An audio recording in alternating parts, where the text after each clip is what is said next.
6 जुलाई का ये अवसर हमारे लिए दो प्रकार से महत्वपूर्ण है। आज डॉक्टर श्यामा प्रसाद मुखर्जी का भी जन्म जयंती का पर्व है और आज ही के दिन आजाद हिंद फौज ने विश्व के सामने आजादी के जंग के लिए बिगुल बजाया था। मित्रों, आज भी हिंदुस्तान में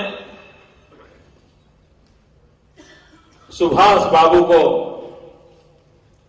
आजादी जंग के एक वीर सैनिक के रूप में देश सम्मान और गौरव के साथ याद करता है। और सुभाष बाबू के जीवन की विशेषता रही थी कि जिस समय जो मार्ग उनको उचित लगता था, जिस समय जिस मार्ग से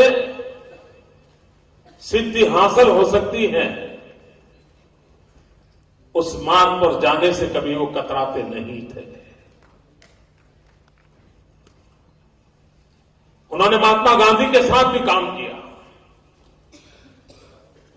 और सशस्त्र क्रांति का रास्ता भी चुना।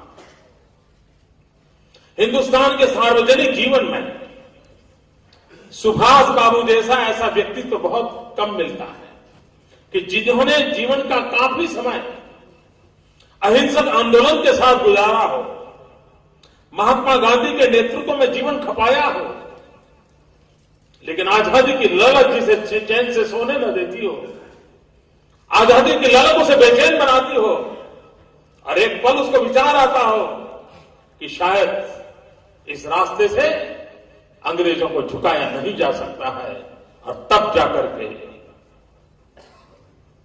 हिंदुस्तान के अंदर एक सेना रूपी व्यवस्था खड़ी करके कुछ भी हो जाए हम अंग्रेजों को खदेड़ के रहेंगे, हम अंग्रेजों को परास्त करके रहेंगे, इस मिजाज के साथ निकल पड़ना। आप कल्पना कर सकते हो मित्रों,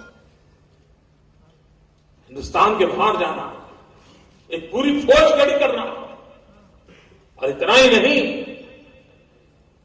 चलो दिल्ली का मंत्र लेकर के पूरे देश को आंदोलित करने का सामर्थ्य उस महापुरुष में कितना दम होगा। अब तब तो किसी भी नेता की आवाज पहुंचाने के लिए इतने साधन भी उपलब्ध नहीं थे, न टीवी थे, न इतने अखबार थे, लेकिन जन जन तक उनका सामर्थ्य था कि लोगों तक पहुंचता था। आज भी हिंदुस्तान का छोटा सा भी बालक अगर ये कहा जाए कि चलो दिल्ली, इतना कहते ही उसके चेहरे पर, उसकी स्मृति पलट पर सुभाष बाबू की याद आना बहुत स्वाभाविक होता है।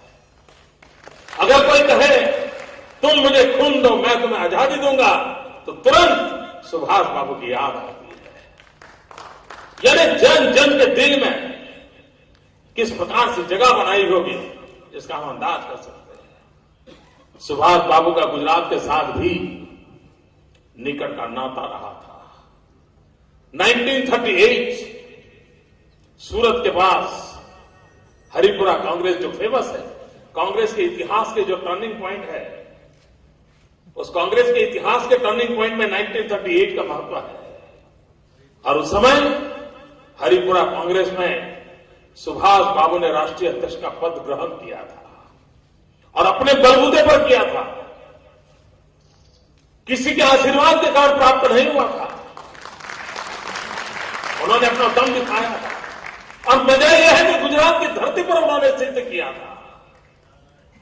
लेकिन उस 1938 के बाद पता नहीं क्यों इतिहास की इतनी महत्वपूर्ण घटना, कांग्रेस पार्टी की महत्वपूर्ण घटना, लेकिन चूंकि एक परिवार उसमें लाइमलाइट में नहीं था, इसलिए उस घटना को भुला गया,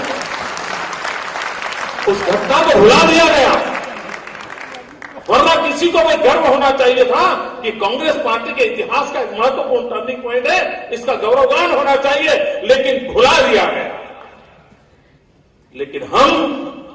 भूलने नहीं देंगे।